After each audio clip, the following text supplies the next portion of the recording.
அனைவருக்கும் வணக்கம். கும்பராசிக்காரர்களுக்கு தங்களுடைய வாழ்வில் கஷ்டம் நீங்கி செல்வ வளம் பெருகுவதற்கு நிச்சயமாக கும்பராசிக்காரர்கள் ஆடி வெள்ளி வழிபாட்டை மேற்கொள்வதால் நினைத்த காரியங்கள் நடந்தே தீரும், யாராலும் தடுக்க முடியாது என்று சொல்லக்கூடிய வகையில் பல்வேறு வகையான நன்மைகள் நிச்சயமாக நிறைந்து கிடைக்கும் என்பதில் சந்தேகமே இல்லை. ஏனென்றால் சக்தியின் ரூபமாக இருக்கக்கூடிய அம்பிகையை வழிபாடு செய்வதால் கும்பராசிக்காரர்களுக்கு அனைத்திலும் நல்ல வளர்ச்சியும் முன்னேற்றமும் நிறைந்து கிடைப்பதற்கான சூழல் உருவாகும். ஏனென்றால் சக்தி இல்லையே சிவனே நிறு என்று சொல்வார்கள். இப்படிப்பட்ட சக்தியின் அனுகிரகைகள் பூரணமாக பரிபூரணமாக அதிகமாக கிடைக்கக்கூடிய ஒரு அற்புதமான மாதமாக தான் இந்த ஆடி மாதம் பார்க்கப்படுகிறது. அதிலும் முதன்மை கிரகமும் உஷ்ண கிரகமாக இருக்கக்கூடிய சூரியன் 6இல் வீற்றிருக்கும் போது கடகராசியில் சஞ்சரிக்கும் போது கும்பராசிக்காரர்களுக்கு ஆடி மாதமாக பார்க்கப்படுகிறது. 6ஆம் இடத்தில் சூரியன் வலுவாக வீற்றிருக்கும் போது அம்பிகையினுடைய அருளும் கோடி நன்மைகளை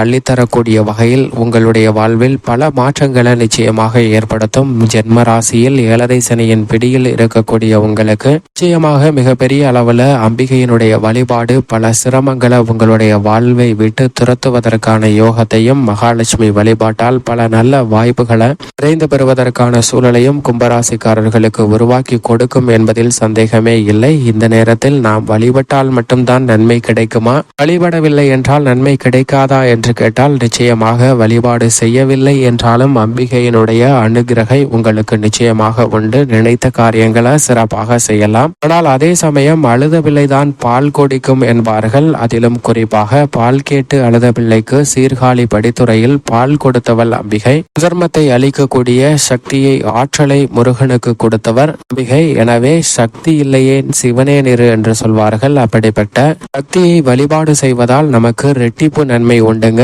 ஒன்று, தெய்வீக ரீதியாக அனுகிரகங்கள், இறை நம்பிக்கை வலுப்படுதல், அதோடு சேர்த்து மனபலமும் நாம் எண்ணிய காரியங்களை சிறப்பாக செயல்படுத்துவதற்கான ஆற்றலும் கிடைக்கும். எனவேதான் அந்த காரியத்தை எந்தவிதமான தடையும் இல்லாமல் செய்து முடிக்கக்கூடிய வலுவான ஆற்றல் சக்தியோடு நிறைந்து கிடைக்கிறதுங்க. அப்படிப்பட்ட சக்தி சாந்த ரூப வடிவில் மீனாட்சி, காமாட்சி, விஷாலாட்சி என பல பெயர்களிலும், அகங்கார வடிவில் மாரியம்மன், காளியம்மன், கண்ணாத்தால், சமயபுரத்தால் என்ற பல பெயர்களிலும் வழிபாடு செய்கிறோம். அப்படி சக்தியை வெள்ளிக்கிழமையில் வழிபாடு செய்வதால் அஷ்டலட்சுமி என்று சொல்லக்கூடிய 8 லட்சுமிகளின் கடாசம் நிறைந்து கிடைக்குங்க. வாழ்வில் பணமலையில் நனையக்கூடிய யோகம் என்று சொல்லக்கூடிய வகையில் பல காரியங்கள்ல சிறப்பான வளர்ச்சி நிறைந்து கிடைக்கும். வழிபாட்டை மேற்கொள்வதற்கு வெள்ளிக்கிழமை விரதம் இருந்து அருகாமையில் உள்ள அம்மன் ஆலயம் சென்று தீபம் ஏற்றி வழிபாடு செய்யலாம். வீட்டிலேயும் இந்த வழிபாட்டை மேற்கொள்ளலாங்க. விளக்கேற்றி குங்குமம், சந்தனம், பூச்சூடிய குடம் வைத்து தேங்காய், வெற்றிலை பாக்கு படைத்து இனிப்பு பொருட்கள், நெய்வேத்தியம் வைத்து